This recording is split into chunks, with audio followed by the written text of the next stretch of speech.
Hi there, Tom here with our Cimar by Ibanez Pawn Shop Rescue. Picked this little beauty up in a local favorite pawn shop. It was filthy, the electronics didn't work. Whoever owned it didn't have any wire cutters apparently. They had wound every bit of string up around the posts. Got a pretty good deal on it there. So, well, have no idea how old it is because there's no serial numbers anywhere on the guitar.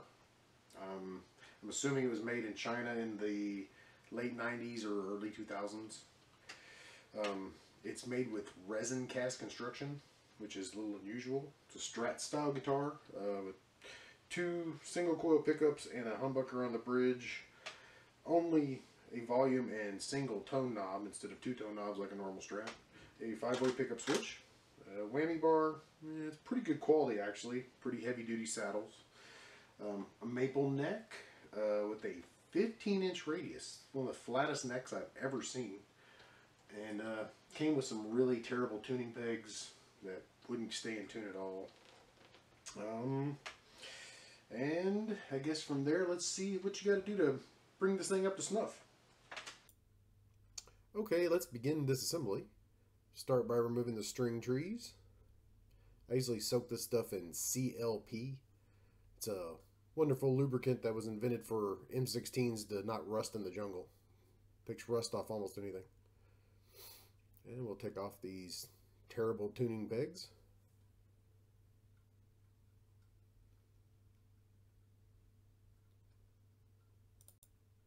In the case of a guitar in this price range, your best bet is just to get a set of the pretty much replacement pegs of the same size. These vintage style covered tuners have a smaller peg size than the newer metric locking tuners and whatnot. And a set of the Music Lily tuners that fit it are only about 10 to 12 bucks from Amazon. I really wouldn't recommend doing what I'm about to do, but I already had a set of tuners on hand, decided that would be the logical choice, so here we go. Let's see, knocking the bushings out. A screwdriver or screwdriver bit works wonders. Always D-tack tape you're going to stick to a headstock.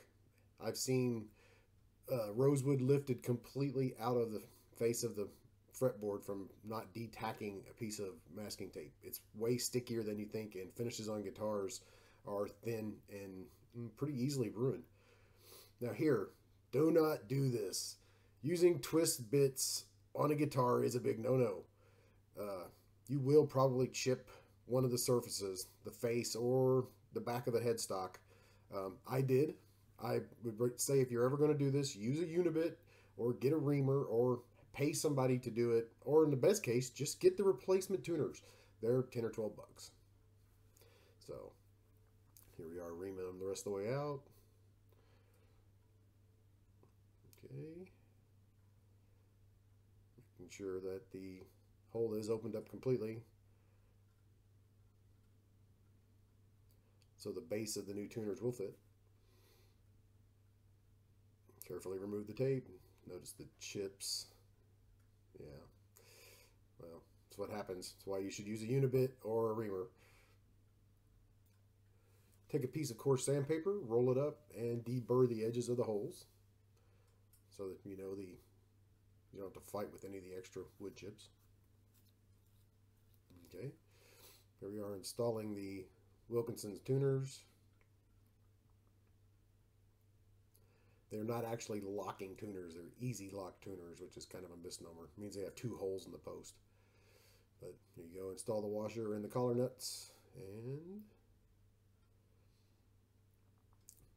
a few words about the Cimar or Cimar brand. Originally it was a sister brand to Ibanez. And sometime in the 80s, 90s, the information on the internet's kind of thin and far between. It became a value or beginner brand, an entry level, if you will, for Ibanez, when this became Cimar by Ibanez. Here we are tightening the nuts up and then making sure the tuning pegs are actually straight. Using a straight edge is an excellent idea to make sure that they're actually in a nice line. Using a little piece of tape to make sure we don't drill too far into the headstock. Here we go to actually install the screws on the back side now that they're lined up.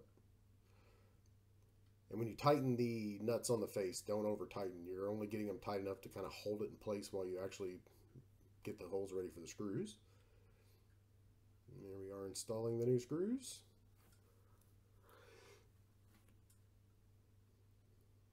The Cimar brand eventually was replaced by Geo in Ibanez's entry-level guitars. The Geo GRX40Z is pretty much the identical guitar. I've seen one in a local guitar store, and it was of Resoncast construction as well. And here we're going to tighten up the nuts. Make sure to snug them up, but don't crush them. There's no reason to over-tighten anything on a guitar. Guitars are made out of fairly soft wood, and you'll ruin things easily by being a monkey. Okay, now we're going to polish the frets with fret erasers. It's a little time consuming. It's not too much hard work. It really makes a huge difference in the playability of a guitar.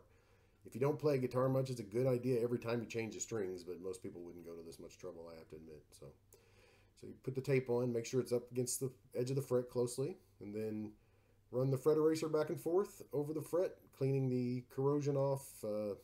The 180 will actually shape the fret to a degree if it's really in bad shape. If it's really, really bad, though, you should probably file it and not just polish it. These frets were in pretty good shape. I figured a good polishing would be fine. So after the 180, you switch to the 400. Same idea. Keep polishing back and forth along the fret. As it gets clean, it should become shinier and shinier. Last, we take the 1000 and polish them. Again, holding at an angle, 30 to 45 degrees, I believe, would be about right. And then at the very end, doing an actual flat polish on the top of the fret so that it has something of a flat face. Now, I don't mean sand the top of the fret down. I mean just basically give a little pressure, make sure it's nice and polished and sort of flat on the surface. If you ever look at a Gibson, you'll see what I mean. Okay, here we are reinstalling the string trees after a little cleaning and getting the rust off.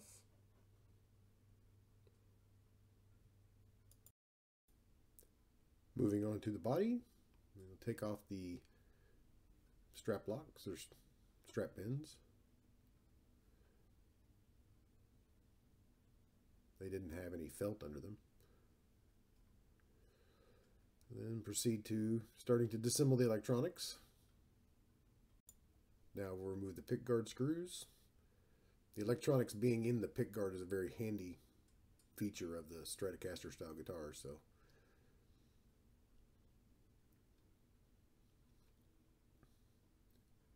word on the electronics, the single coils and humbuckers have different characteristics and usually are outfitted with different tone and volume pots to match. A Gibson would have 500K potentiometers in it. A Stratocaster or a Telecaster traditionally had 250K potentiometers in it, and different capacitors as well. Fender guitars have 47 microfarad capacitors. Gibsons had 22 microfarad capacitors. So this guitar is pretty much a compromise. It has two 500K pots and one 47 microfarad capacitor. So it basically is a huge compromise between the sound on the pickups. You have potentiometers that have too high a rating for the single coils, and then you have the capacitor for the single coils and not for the Gibson style humbucker pickup. Here we are taking off the back cover so we can work on the tremolo.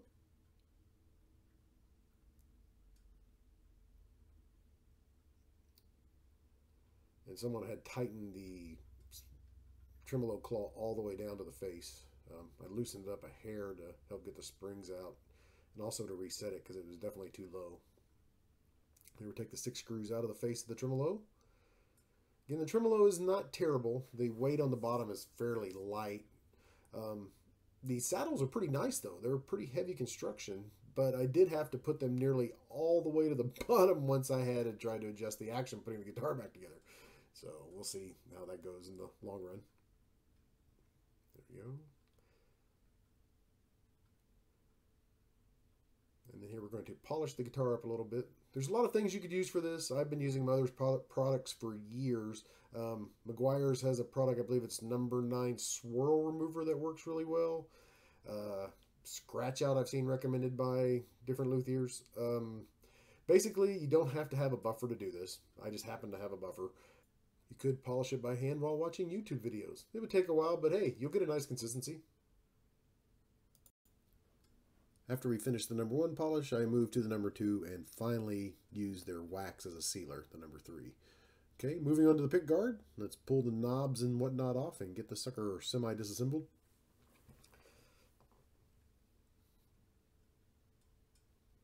Break the nuts loose on the face of the potentiometers so we can get them out of there. Take the screws out of the 5-way switch. If a guitar wasn't very old, I may be hesitant to replace the electronics. We could just go in and troubleshoot why they didn't work. In this case, it was pretty sure it was the jack could have been replaced for a couple of dollars. But this guitar is advanced age. The pots were a little gritty. I didn't really like the switch. I decided to replace the stuff. Comes up to a total of about 12 bucks, maybe 15. In the long run, it's really smooth and nice once you replace it. So here we are, disconnecting the pickups from the original 5-way switch. I think it's funny in the Ibanez ads that they show this having a coil splitting capability on the 5-way switch, but on this guitar, you can't have it because there's only 2 wires coming out of the pickup, or technically 3, a ground wire and a hot and a cold. Here we are, we have to enlarge the holes in the pickguard with the 3/8" bit to fit the new potentiometers. American potentiometers are larger than metric ones. Oops, got the towel.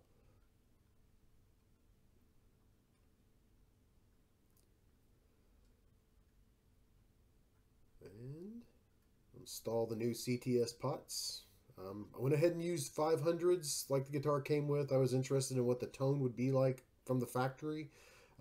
We may in the future look at adding a 250K pot and changing up the capacitors on this to try to tame the pickup somewhat. There's the new switch. Nice new 5-way.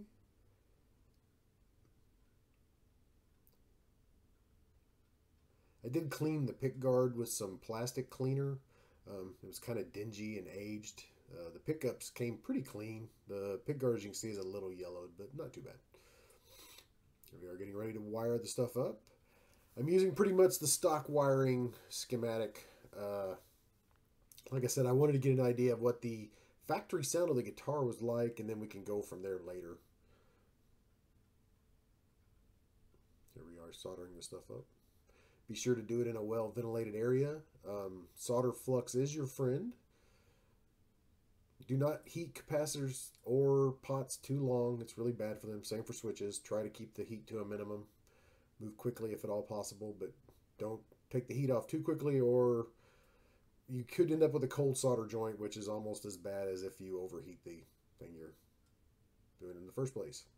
There's our new 47 capacitor for the tone control.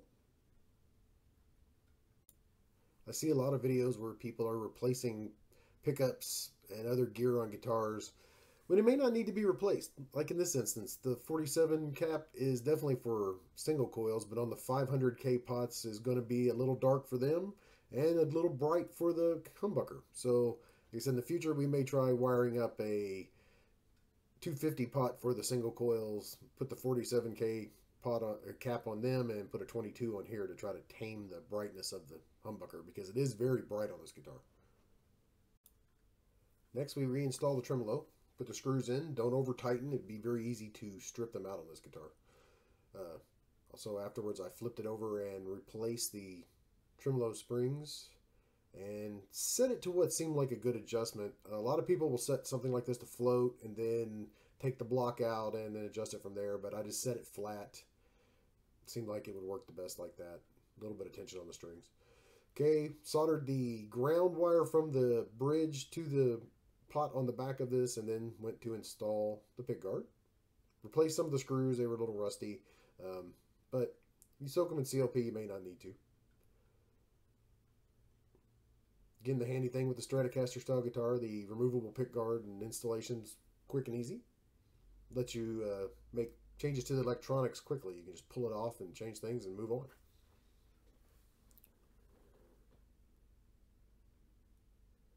I did insert toothpicks into the holes on quite a few of these with a little bit of wood glue and let them dry. Break the toothpick off afterwards. It gives you something to bite into. If the screw seems like it's stripped, it will definitely, in the long run, attach much better and give you a secure attachment point. All right, got almost all the screws back in.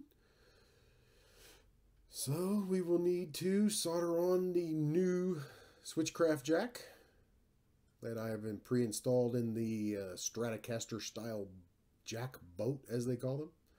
A little pre-tinning and cleaning of the tip before we go and solder the, oops, got some solder on the face. Ooh.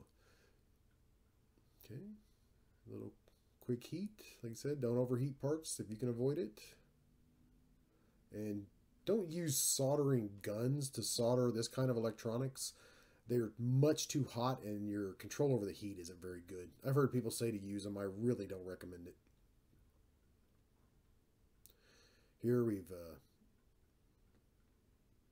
moved the jack slightly to give new purchase and put a toothpick in the other hole and broke it off so that hopefully it doesn't come loose again and cause the connection problems that the guitar had when it ended up going to the pawn shop in the first place.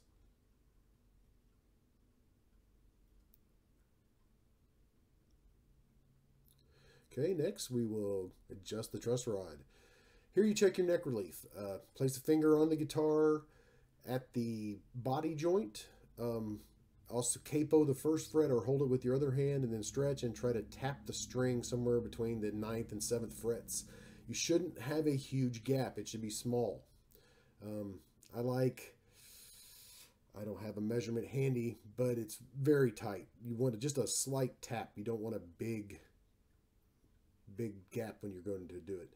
Now to adjust the truss rod, insert the Allen wrench, very carefully try to turn it in the direction you need to turn. You don't want to turn it more than a quarter turn at a time. I usually turn it about a quarter turn, let the guitar sit overnight generally, go find something else to do, come back the next day and measure the adjustment and try again. Next we set the string height on the E string. A good string height gauge like this is inexpensive and is an absolute asset for doing this. Take your Allen wrench and adjust the saddles up or down to match till you get the height desired on your E strings. And then you can either use a saddle gauge that sits across the back and lets you adjust the other strings to match, or use a string height gauge and adjust them all to similar settings so that they match the actual radius of the guitar. Then we set the intonation. And after reinstalling the Strat buttons with some new felts and getting some new Stratocaster knobs and switch tips, it looks quite nice. Something I think most any aspiring young guitarist should be proud to own. Spent less than $100, about $90 all told. If you had to actually buy a nicer set of tuners, you might run up to about $115, but it's really not bad. And it plays really beautifully well. So if you like this video, be sure to click subscribe and I'll see you again next time.